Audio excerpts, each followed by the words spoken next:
켄일버는 생태 영성에서 어린 아이들에게 자기란 무엇인가라고 물어보고 조사한 심리학 연구를 인용합니다. 브로턴이라는 학자가 조사한 것을 웨빙거가 자아발달이라는 하버드 대학 박사 논문에서 정리했죠. 이 연구는 자아가 무엇인지에 대한, 자아가 어떻게 형성되는지에 대한 연구입니다. 브로턴은 유치원생부터 초기 성인에 이르는 사람들에게 질문을 던집니다. 질문은 이렇습니다. 당신의 자기는 무엇인가? 또는 어디에 있는가? 물론 말을 할 줄 알아야 질문도 할 수 있기 때문에 최초 수준인 아이들은 유치원을 다니는 정도의 아이들이었습니다.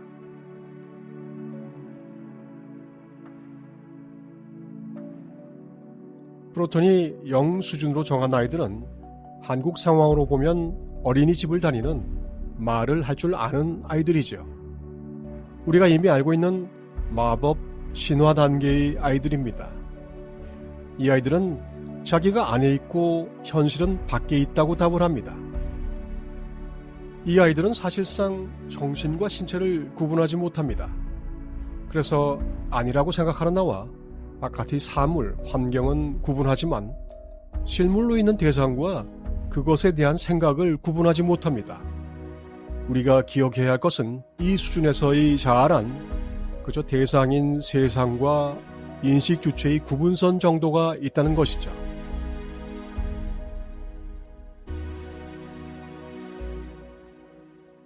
그 다음 단계인 브로턴 1수준 아이들은 자기를 물질적 신체와 동일하다고 생각합니다. 신체를 움직이는 것은 마음입니다. 아이들에게 마음은 지시하는 어른이고 신체는 지시에 따르는 아이로 여겨집니다. 몸과 마음이 분화되고 있는 것이죠. 그리고 생각과 대상도 구분됩니다. 브로턴 2수준에 해당하는 7세에서 12세 아이들은 자신을 신체가 아닌 개인 역할을 가진 존재로 몸과 마음을 포함한 모두를 나라고 여깁니다. 하나의 역할 안에서 이전까지 구분됐던 신체와 정신이 통합되어 나라고 여겨집니다. 물론 아직까지 개인의 의견과 사실은 구분되지 않습니다.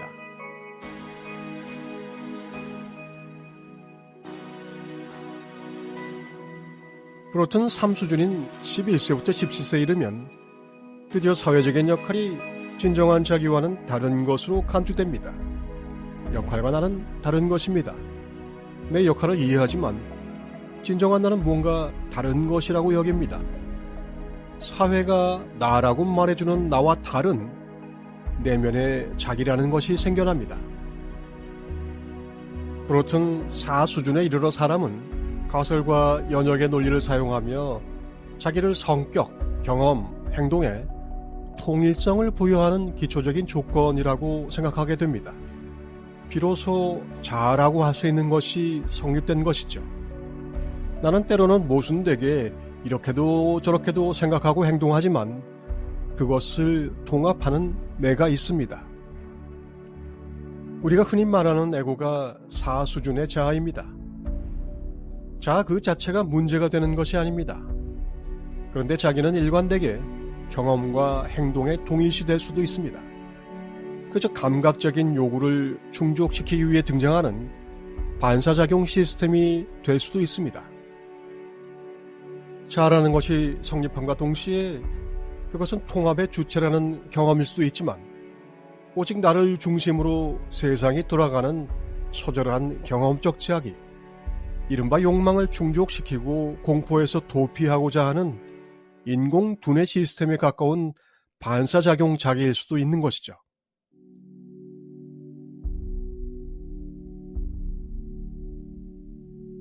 우리가 소망하는 더 초월적인 자기가 출현하려면 여기서 더 나아가 자기라고 하는 것이 경험적인 것임을 이해하는 관찰과 자각이 생겨나야 합니다.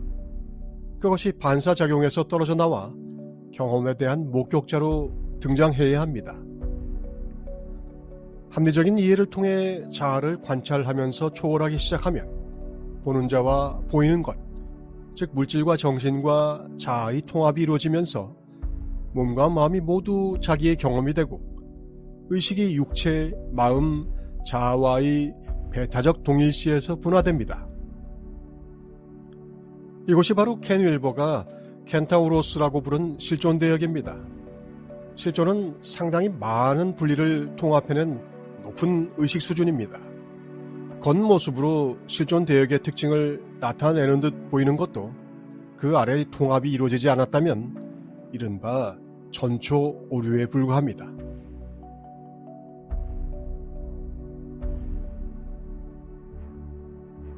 우리는 흔히 이 공부를 시작하는 데 필요한 조건으로 절실함이라는 말을 듣습니다.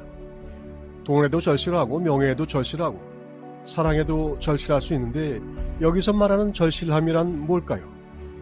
그것은 세계와 정신과 나를 통합한 실존 수준에서의 존재의 절실함입니다. 몸과 마음, 자아를 넘어 바라볼 수 있는 실존의 경지에 이르러야만 진실한 개인적 존재를 맞이할 수 있게 됩니다. 그리고 진실한 개인이 주는 감격과 희열에도 불구하고 개인이라는 삶이 우주적인 허공 속에서 그저 짧게 타오르고 꺼지는 불꽃에 불과한 것을 보게 되는 것이죠. 실존은 나를 우주의 중심으로 만들어 불안을 지워버리는 마법으로 돌아갈 수 없습니다. 실존은 신에게 믿음을 고백하고 신에게 의지해 영원하게 되는 신화로도 돌아갈 수 없습니다. 그런 질문은 의미가 없다면서 질문 자체를 거부하는 합리로도 돌아갈 수 없습니다. 몸, 마음, 자아를 통합한 의식에 오른 이 수준, 실존에서 인간은 고뇌와 함께 진정한 나를 묻기 시작할 수 있습니다. 그리고 그것이 절실함의 형식과 구조이지한 내용입니다. 이 질문이 시작되지 않았다면 참으로 진지하게 나의 끊어진 고리를 찾아보아야 합니다.